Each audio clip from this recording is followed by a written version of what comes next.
For the ladies present today, congratulations on an amazing accomplishment. You should be proud of all that you have achieved to this point in your young lives.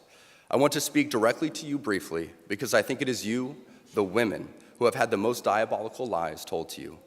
How many of you are sitting here now, about to cross this stage, and are thinking about all the promotions and titles you are going to get in your career?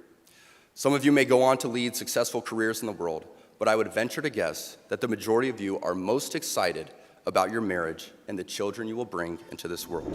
Well, today I'm going to be talking about some of those diabolical lies, and we're going to address what this guy had to say at a commencement speech.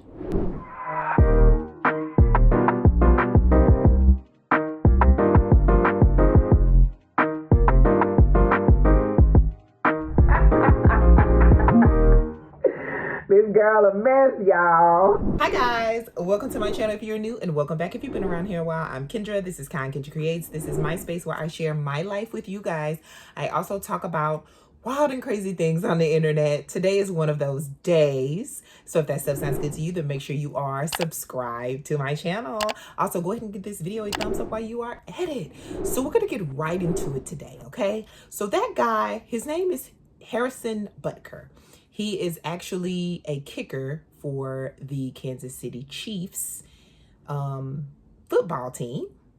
And he was invited to give a commencement speech at a graduation at Benedictine College, which is like a Catholic school up north. And they were graduating, and he said some wild and crazy things. So first, I want to talk about what are the guidelines for a commencement speech. And because I saw a lot of people talking about, hey, this is at a Catholic school. So he was right on par to say the things that he said. So I want you guys to kind of keep these things in mind before we talk about what he said, okay? So I got this from actually like a journal article, and I'll link the journal article, but you know, when you think of commencement speech, you think of like inspiration to the graduates. You want to make sure that you like, you know, honor their accomplishments and everything. But I felt like he did everything but that. So the first point talks about knowing your audience. So who is your audience? It says here, you want to make sure that like you don't offend them, because that can be very easily done, and he sure did that. It says, know what the commencement address is and is not about. It is not about the speaker, although he definitely centered himself. It is about the graduates and their guests. The message should be uplifting and should deal with education, wisdom, the future, and what the graduates have accomplished. It is about the sacrifices made by the graduates and those near and dear to them. It is not about the speaker's accomplishments and sacrifices, nor is it a platform for selling books, tapes, and seminars. The speaker should focus on what is important and relevant for the graduates and guests. And he did not do that at all. As in everyday conversation with strangers, avoid the following: religion, race, creed, or sexual orientation. He definitely didn't follow those guidelines. Personal brand of chiropractic or favorite technique system, political opinions, negative views of other professions. And this is just for this specific example. This is like, but it's also like general guidelines to help people out. It says don't dwell on the past or get too technical. Never attack the graduates for the past or present sins of our profession. And it's just talking about specifically to this chiropractic profession.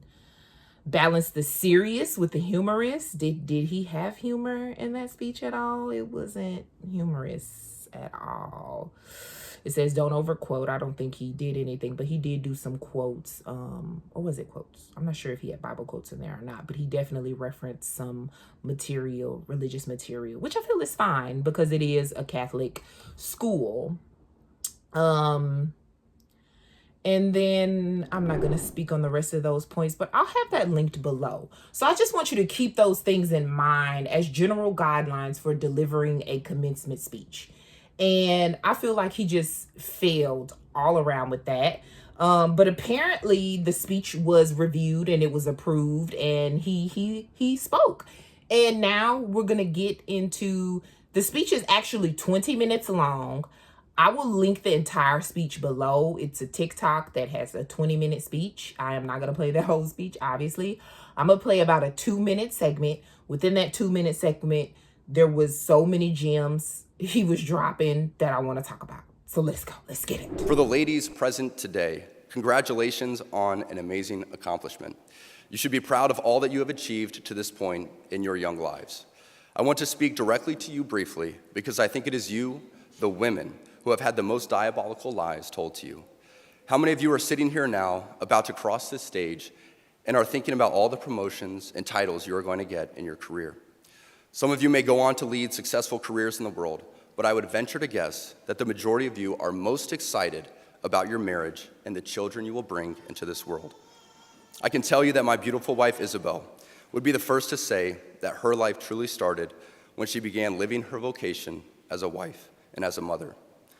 I'm on this stage today and able to be the man I am because I have a wife who leans into her vocation. I'm beyond blessed with the many talents God has given me, but it cannot be overstated that all of my success is made possible because a girl I met in band class back in middle school would convert to the faith, become my wife, and embrace one of the most important titles of all, homemaker.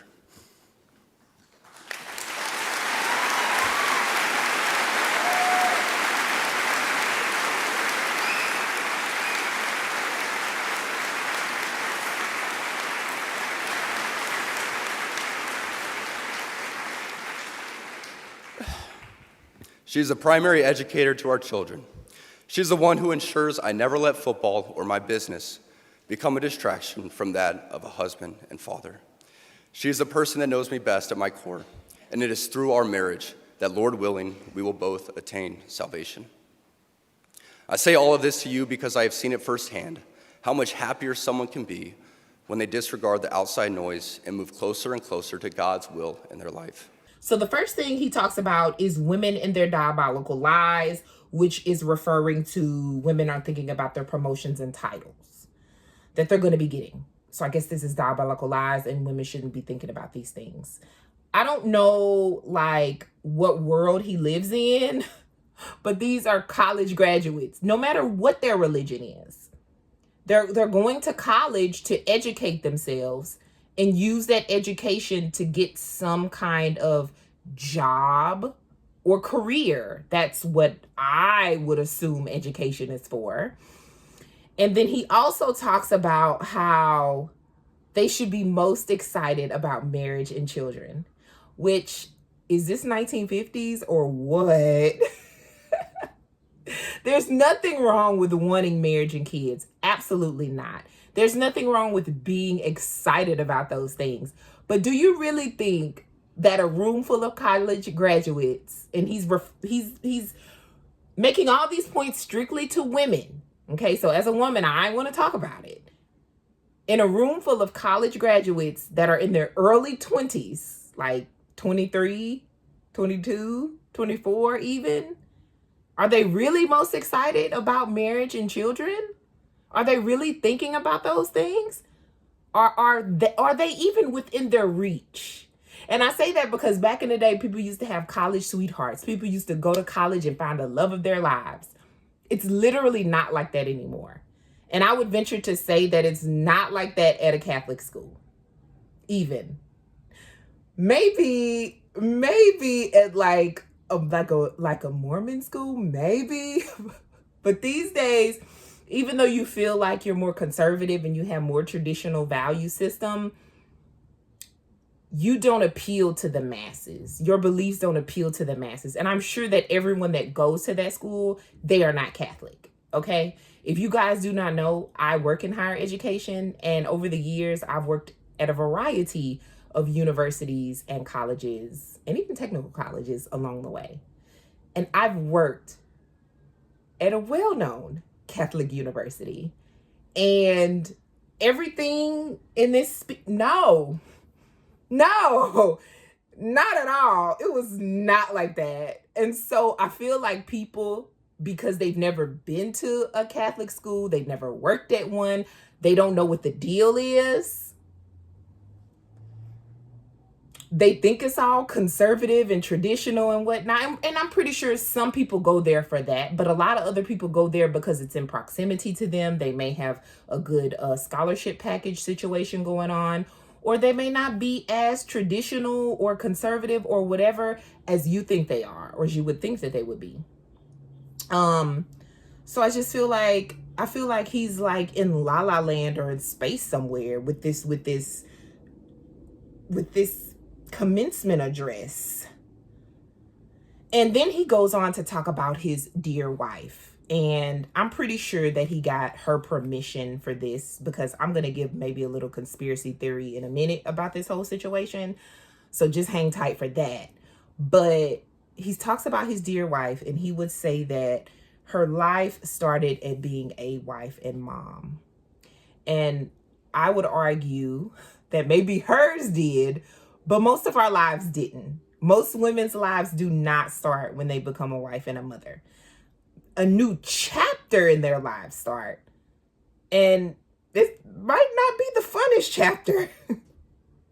I can think of more exciting chapters than being a wife and a mother. And I've been a wife and a mother and a stay-at-home mom. Kind of like what he's talking about in his speech. Yeah, I was one of those. But I also had chapters in my life that were very exciting, that were very fulfilling, that I loved. They're all different, you know, but I never thought that life started when I got married or when I had kids. And that may be because, you know, it wasn't something that was drilled into my head, and I was not indoctrinated from a very young age to always be a wife and a mother. Even though my mom, and I talked a little bit about my mom's story in my video about tradwives, because my mom got married in her early 20s to my father. They were married over 43 years until he passed away recently in December.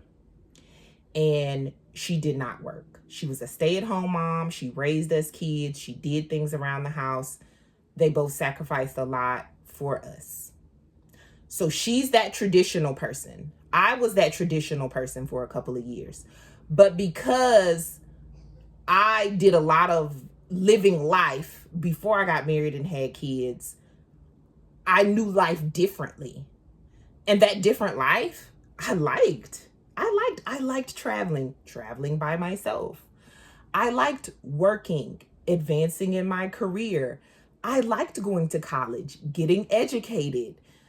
I did all those things before I got married, before I had a kid, so that if I was to like not be married, I would be able to sufficiently support myself.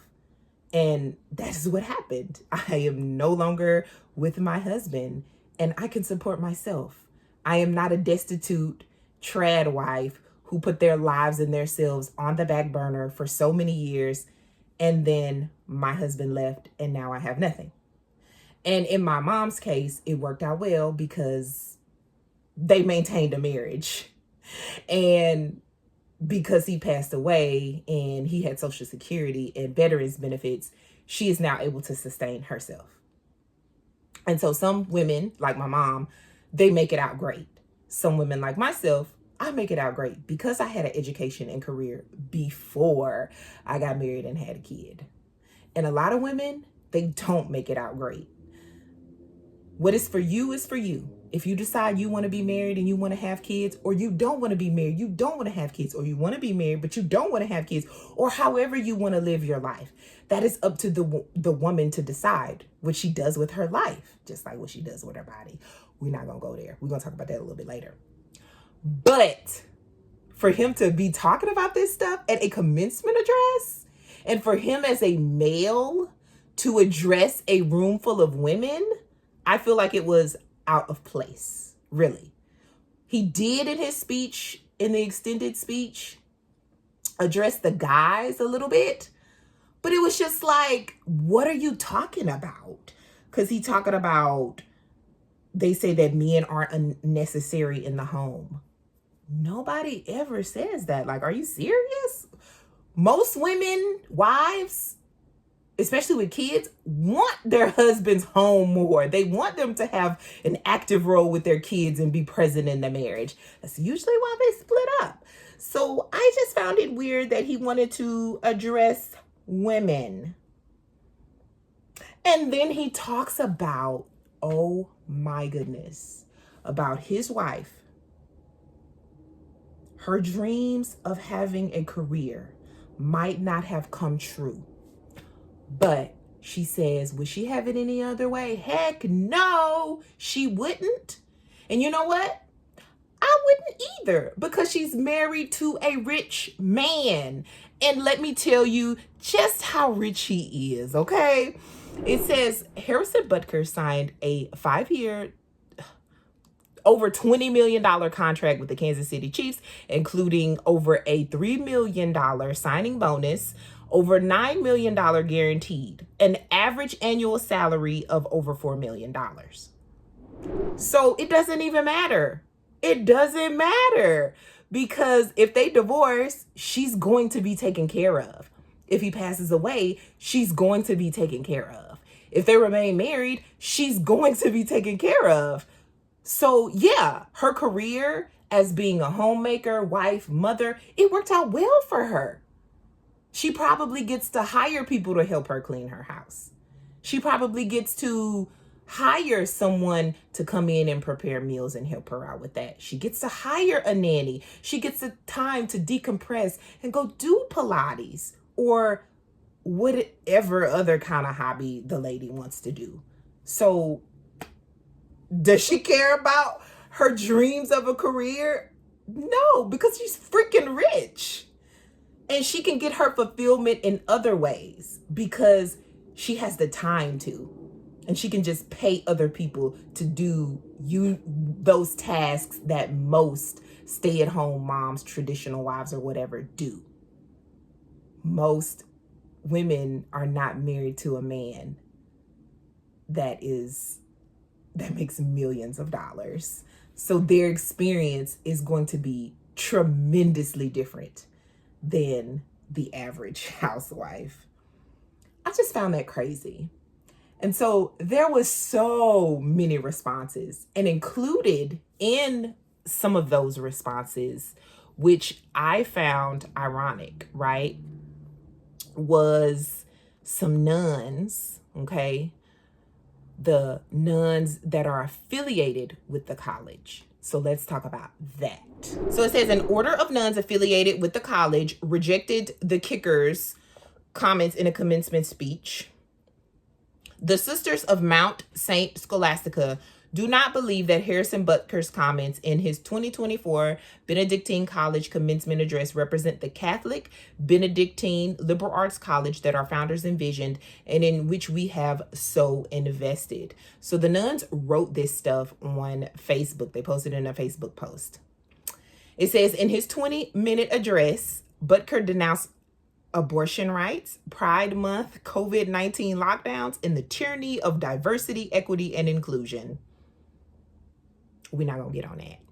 At the Catholic Liberal Arts College in Kansas. Oh my gosh, this is so wild. So the nuns, they didn't want to have anything to do with that. Instead of promoting unity in our church, our nation, and the world, his comments seem to have fostered division. One of our concerns with the assertion that being a homemaker is the highest calling for a woman.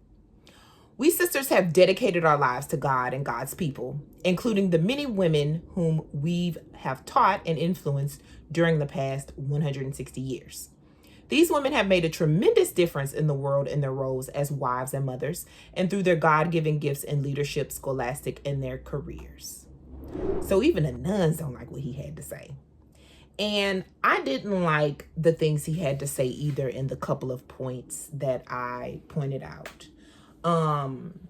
The overall feeling that I got from his speech was how he felt in his traditional conservative values, in which everyone has a right to feel however they feel or believe however they believe. And I think that a lot of people are, conflating the two belief systems, like all Catholics think this way, or all Catholics basically think that a woman's place is being a homemaker, being at home and popping out babies. And I don't necessarily think that they believe that. Catholics are part of the Christian faith, and I would say that I know a fair bit amount of Christianity, and from what I read, it doesn't say that like women can't work or women shouldn't have the choice on if they want to have kids or not. I think it's more of, yeah, your body is made for that. You probably should, to help populate the earth, and kids do bring you some type of joy. It's a very tough gig though. But I feel like people are living in delusional world and delusional land. And I say that because rich people have the option to do this. And even people who don't have as much money, but their experiences are going to be totally different. They're going to be totally different. And a woman may not be so fulfilled in that role because she can't outsource a lot of the things that a richer woman can. And so I really feel like this was him promoting himself. And honestly, I feel like it was a push to get some controversy stirred up, and he has something in the works. And this is my little conspiracy theory belief. And the reason why I say that is because from what I was looking at, he's under a contract, and his contract is either expired or extended or something. And he's an older guy, not really, but for NFL standards, he is. And so his retirement could be very soon. You just never know in athletics when your body is like, nope, I've had enough. So he's working up a master plan for his next move. So his next move is going to be something in the realm of, let's bring back Christian, conservative, traditional values and beliefs. It's going to be something about protect the nuclear family. It's going to be something about, let me write a book. Let me do this podcast. Let me get my own show, because he's a pretty good speaker. I'm not going to lie. He's a pretty good speaker. He's a nice looking guy. They have the picturesque, family. He's an athletic guy. He, captivates men because men look up to other men who they want to be. He's this tough sports guy, so they can look up to him because he's like an all-American, white male, and they love that, So he's definitely hitting all the points. So I feel like he has a great, second career coming. And this was